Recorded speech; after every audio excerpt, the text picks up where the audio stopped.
What's going on, family? It's just a tad after 7 p.m. East Coast time. And if I'm not mistaken, it is Wednesday, which means it's time for the Fighter Share Report, baby. This is Brew. I'm here with the Badger. Yeah, he's on this side of me. What's going on, Badger? Man, I can't call it, brother. Man, these last couple of days been kind of long. Just getting a lot of work done, but it's that time of the day for me. Therapy time comes a little early on some Monday. I mean, on Wednesdays and Sundays, but Yeah. I'm here for it, man. I'm ready. It's time. We got some good stuff lined up for them. Listen, we really do have a good show lined up. So I'm glad they tuned in. I'm glad we're here. I'm just ready to get this thing rocking and rolling. Um, a lot of announcements have been coming out, just and they're coming out in various ways. Like not your typical where a company will go announce a fight, on their website.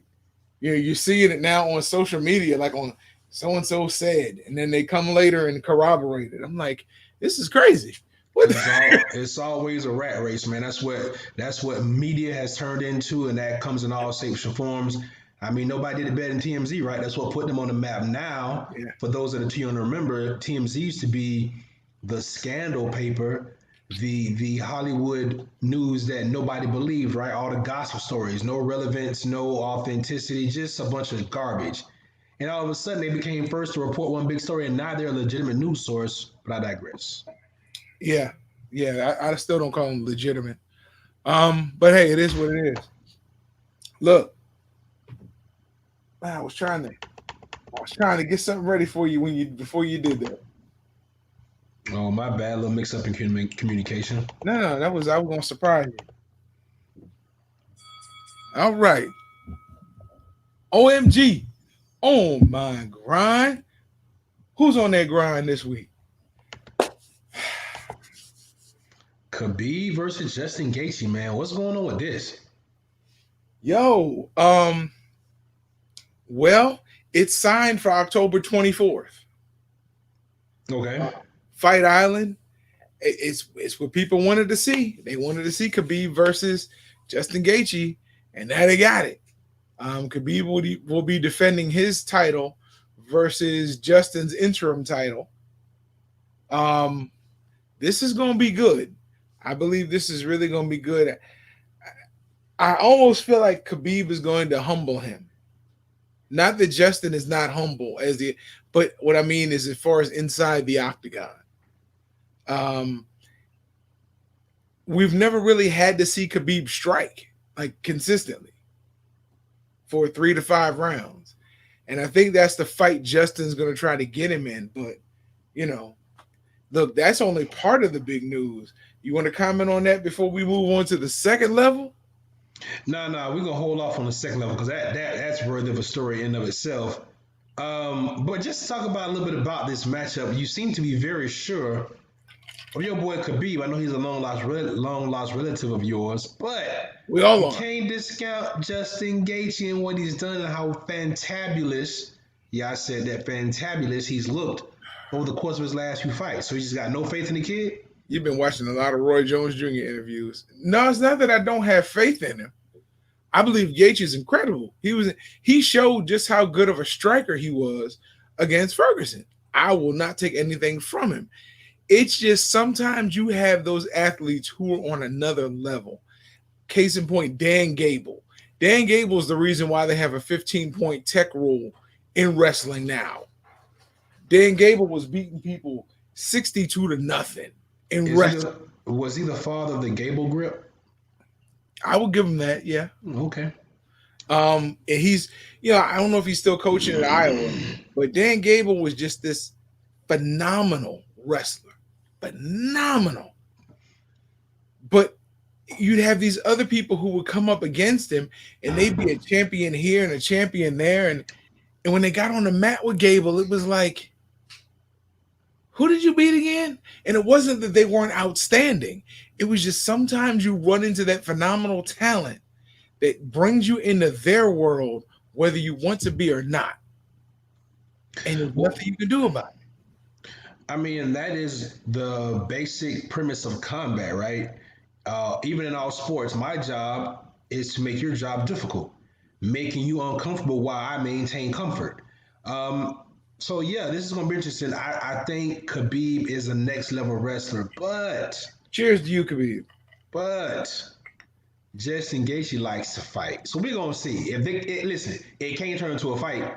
I know that. Now, if Khabib can, kind of pull a Usman and kind of just keep him down and maul him and use his strength and keep him, keep it on the ground, keep it kind of ugly.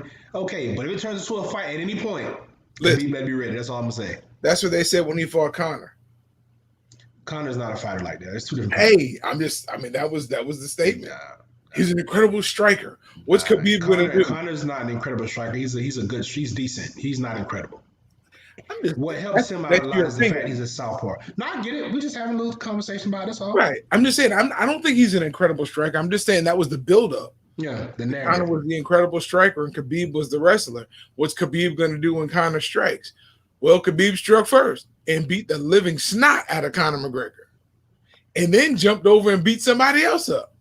So, I mean, we'll have to see what happens, but I'm not counting Gaethje out. I just believe Khabib may be on another level, bro. All right. But I wouldn't be surprised if Gaethje can get him in a striker's match, a slugfest. That's Gaethje's wheelhouse, literally. And it would be ugly. But I'm not counting Gaethje out. If anybody can get Khabib, it would be Gaethje. Okay. Meanwhile, why'd you put him down there, bro? It's like banners, bro. So it repeats itself. People know what we're talking about. Instead of leaving that big blob on the screen. Yeah, I don't like that either, Jomo. I don't. So back to the subject at hand. We can't be talking about production issues in the middle of the show. So, what you got? 10-24. I meant to do that at the beginning of the segment. Sorry, I got thrown off. Oh, yeah. Honestly, I'm gonna be watching Showtime. And then, because now we know Khabib versus Gaethje's on that show, I'll flip over after Showtime and watch the main event. Yeah, I mean, the safe bet would probably be to catch the fight. It's probably going to start about 11, maybe shortly after, and be over shortly after midnight or right before midnight. That's about the time the UFC's co-main event probably will start. So you'll probably get the best of both worlds. But if we're talking about just who's going to do numbers, the UFC's going to crush Showtime on this one. As much as I like Gervonta Davis and Leo Santa Cruz together, bringing the blacks and browns together, the East Coast and the West Coast, it's going to be a lot of eyes on that fight. Yeah. A lot of eyes. No casual eyes, though. No casual eyes. All the casual eyes are going to be locked in on Justin Gaethje and Khabib. And I can only imagine what the UFC is going to do to ratchet up the promotion for this one. This is turning into a story centered around Khabib, and we're going to talk about him again for the third consecutive time on this show today. But right now, specifically about this matchup between the two promotional companies, what's your take on it? Honestly, I think this one the UFC is going to win. Because you got a fighter who a lot of people have attached themselves to emotionally, and Khabib Nurmagomedov. And then with his dad passing and him getting back in training and, coming back, and we'll talk about his plans in another segment, but there are too many people tied to Khabib for this not to be a big blockbuster with no fans. It's going to be crazy. I really believe Al Heyman put together a good card, but Dana White's got a great main event. Yeah, I mean, look, Dana White has 3 aces, right? Or 3 big jokers, if you believe it or not, right? He can shoot them at any time, right? Now, he's already shot one. He can't get that one back. That's what's going to happen in about 10 days between Stipe Miocic and DC Cormier. We're going to talk about that a lot coming up next week. But that's one ace he shot. He's got 2 more aces left. One is called Khabib and one is called Conor McGregor. And he can shoot those at any time. Whenever he does, they're going to hit their target. So you're absolutely correct. This Khabib guy, I mean, he's polarizing, and he has a whole country and a whole religious group tie behind him, bro. he's going to do massive numbers in this fight. Yeah. This is just a win for Dana White all the way around. Tank is going to have his day, and so is Leo Santa Cruz. And their day just happens to be on the wrong day. They will do numbers, Showtime will do numbers, and it will be respectable. And people who like martial arts or enjoy boxing and MMA, they will probably do what we're going to do. They'll jump from the Showtime broadcast when it's over, and they still catch UFC main event and co-main event. But star-wise, numbers-wise, the UFC is going to break the codes with them. I want to throw something else your way quickly. The election's coming up around that same time. And there already talks about another fight. And I wouldn't be surprised if this is the third or the co-main on the October 24th card. They've already said that they're going to have Tyrone Woodley fight Colby Covington. Now, we've seen Tyrone lay 2 eggs. We don't know what was wrong with him. That doesn't matter. But because of the climate in this country and Colby's mouth, and who Colby has attached himself to, I can see Dana, if not using that to bolster the pay-per-view even more, or maybe coming back the next week with a fight night right before the election. I mean, I don't know what purpose that would serve for Dana White. I get what you're saying. The Woodley Covington fight, I don't want to see that. Tyrone to get beat. I don't want to see it either. But yeah, you got enough people with MAGA hats on that are gonna watch that fight. I mean, if their relationship is such and he thinks he can use that platform to help, then okay, maybe you're right. I just don't think Dana White would be that obvious with it just because of the corporate sponsors that he has. I don't think he really wants to risk that. His personal views would be one thing, but when you start talking, it's not the Zuffer brothers and it's not the organization itself. They need sponsors to help make this thing go. Bro. Openly. He already let Colby run wild with that once before. Yeah, but what I'm saying is, but what I'm saying is, you talking about the UFC sanctioning a fight with Colby Covington, use that platform on a UFC fight, and I think that's just not a good look. I'm not saying he won't do it, but I think a lot of people draw the same conclusions that you're drawing, and they like to say, hey, maybe not this week. What about the week after the election? Why would you put that? And these corporate sponsors are so sensitive in this climate. I just think that's a bit risky for him to do that. I think in this sport, it wouldn't hurt him, to be honest. In this sport, it wouldn't hurt him because, one, tensions are already high. And so many of the trumpets are looking for an outlet. Listen, and I'm with you on that. We're going to move along first, but the Trumpets do not own those companies that sponsor him. They don't own Reebok. They don't own Slim Jim. They don't own P3. They don't own Monster. You start talking about corporate dollars, might be a little less hours. We're going to keep it moving. Here we at. Yeah, I said it. Go ahead and roll it out, brother. What we got? We got GSP. Ooh. One Last Dance. Yes. Now, the from what I've been looking at and seeing, bro, I know that's the same thing, looking at and seeing. It's okay. GSP wants to fight Khabib, and Khabib had already asked Dana White about fighting GSP for his last fight. Khabib, I guess his dad had already said he wanted to, if he was 30-0, he wanted him to retire. And then when his dad passed, he's going to honor that. So on his 30th fight, after his 30th fight, he's going to retire. And he would like to go out by fighting George St. Pierre, who's like 3,000. So I don't know. I don't understand why we keep dragging people out of the tomb and put them in the ring who were once great. And, I mean, this is crazy. This is crazy. That's just like when Matt Hughes fought Royce Gracie. I mean, last time Royce had fought in the UFC, he was allowed to wear a gi. And then he comes back and fights, Matt Hughes. And it's like, what would you expect to happen?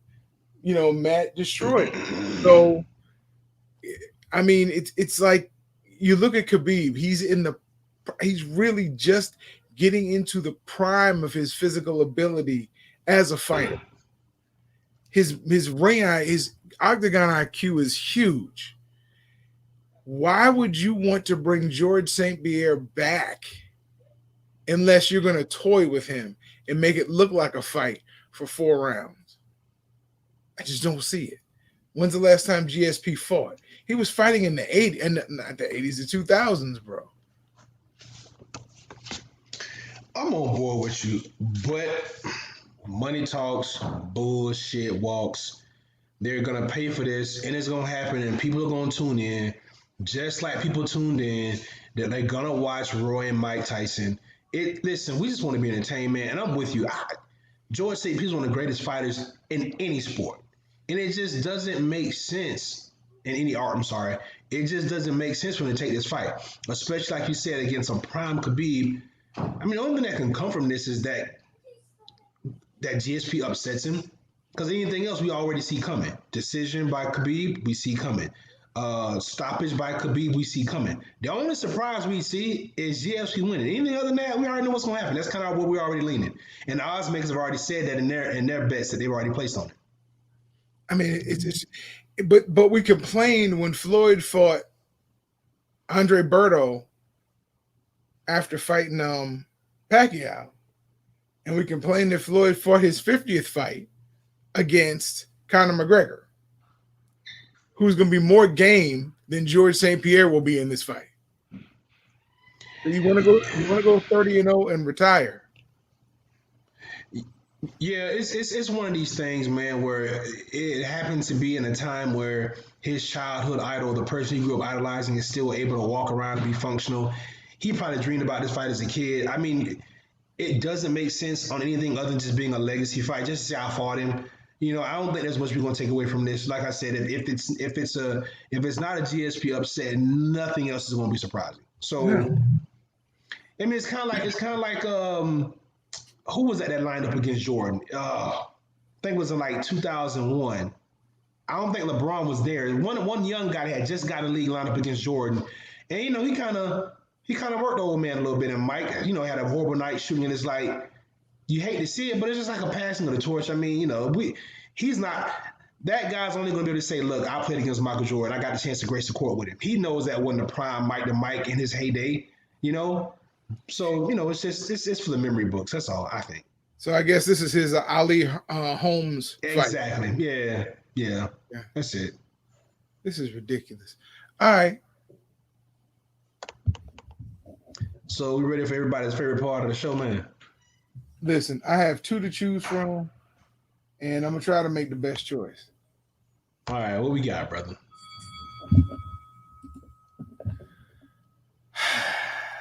That's all I can say. We'll go with this one. That I can't even set it up. I just got to say we'll go with this one because, it couldn't have been me, and it couldn't have been my child. That's all I can say. All right, you ready?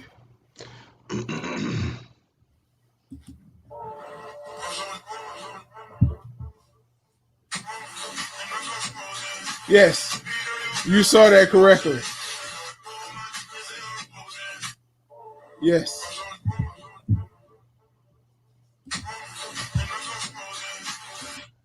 And he ain't moving.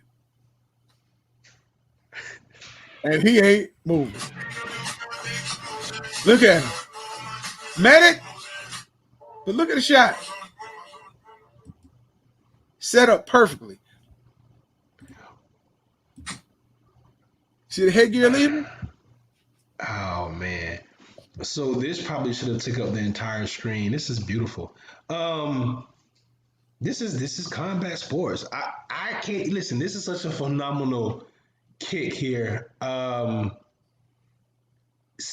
You know what? The only thing I can say is it couldn't have been me because I just don't play these kind of games. Other than that, I have another negative to say about what we just witnessed.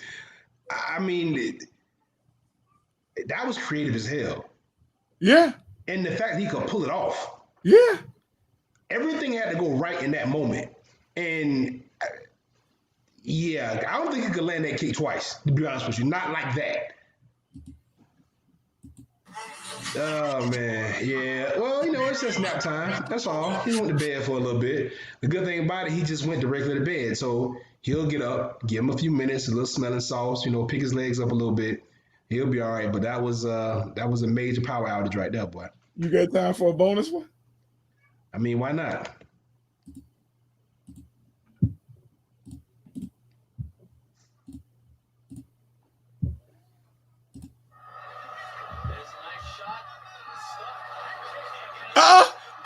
Go on with that.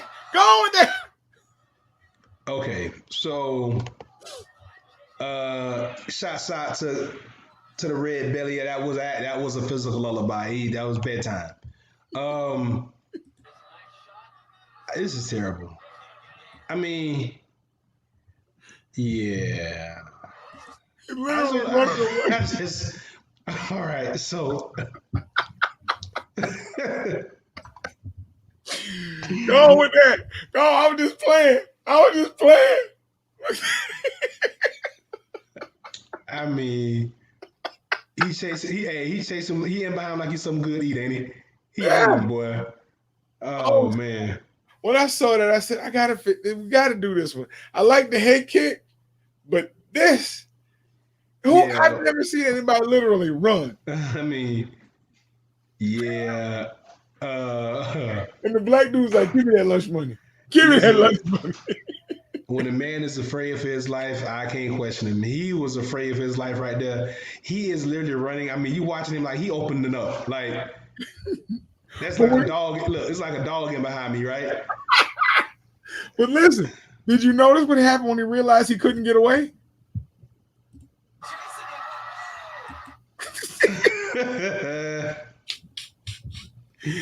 He fell immediately into guard.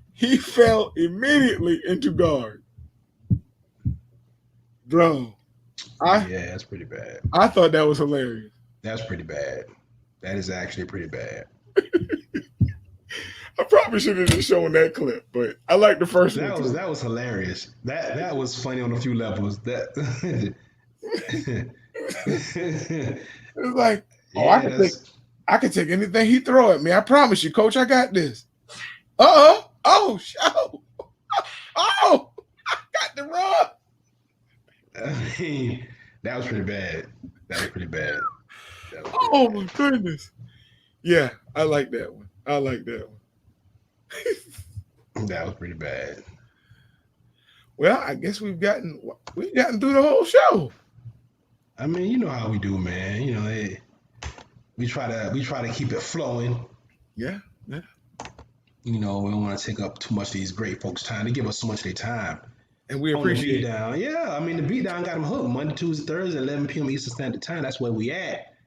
That's where they at. And then we come here to be formal on Sunday and Wednesday. Yeah, you know, give them a little bit of act right. You know, we got to do it from time to time. Yeah, that's all. I'm glad we figured out how to do that because it was looking shaky, man. We were looking shaky for a minute there. Yeah, act right usually isn't something in our vernacular. And I know the act right and vernacular in the same sentence, they just don't go together. But yeah, it's okay. It's all right. Listen, if baseball keeps going the way it is, they're gonna be playing 5-on-5 soon because baseball is not slowing down and people keep coming up with COVID. I see. Man, don't even get me started on baseball. And the NBA said 0 people in the bubble have come back with COVID. Yeah, that's what they said. We'll see what happens when the real results get out. Yeah, a couple more trips to Magic City, some of them boys. I don't know if it's gonna look like that after a while. Where is Magic City anyway? Is it like where performers go? Yeah. Women that perform. Oh, like magic acts. They make your money disappear. Magic acts, magic dancing. Yeah, they make your money disappear. Maybe your relationship or your wife, if you got one too. It takes all kind of stuff from you. But they got some pretty good shake bars in Orlando too. They should check them out. You know, may not quite be on the level of Magic City, but they got a couple in the O. You know what I'm saying? Representing Florida. You know, we got a little something over there. Yeah. They make your clean bill of health disappear too. Hey man, look, we all got a little something in us. That's like that's what the vaccine's for. No, not that, bro. Not that. Oh, not that. We ain't got that. Okay, I feel you. All right. Whew. My goodness. Yeah, it was good that you put wrap it up on the bottom. Hey, what's going on, bro? How you doing, man? Hey, that's what I'm talking about. Somebody to bring some common sense to the party. Appreciate you, Mr. Freeman. Yes, sir. He's a good dude, man.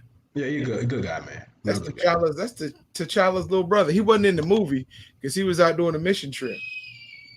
Man, all that sound about right. Stop telling the man business though. Oh, my bad. I just need some of that vibranium. That's all I need. One good bank heist and I'm set. I mean, you gotta chill. Let's wrap this thing up, man. So, look, we appreciate all of you all tuning in to the Fight and Share Report every Sunday and Wednesday at 7 p.m. Eastern Standard Time. We hope that we've been able to bring some levity into your life, a distraction maybe to some of the issues that you're really dealing with. And then when you return to life, hopefully you have another way of looking at it. Shout out to my wife, my daughter, my mom, my dad. Shout out to Mr. Bijani Freeman. Mr. Freeman! Badger? I don't know what just happened there. That was, yeah. All right, so yeah, man, check in on your people. You know what I'm saying? Mental health is real. It's tough out here. All my entrepreneurs, keep your head up. Everybody for rocking with us. BJ, everybody that chimed in, hit the like button. Make sure you tell everybody to like, subscribe, and share this content. This is what we at. We thank y'all for rocking with us and Fight and Share. We out of here.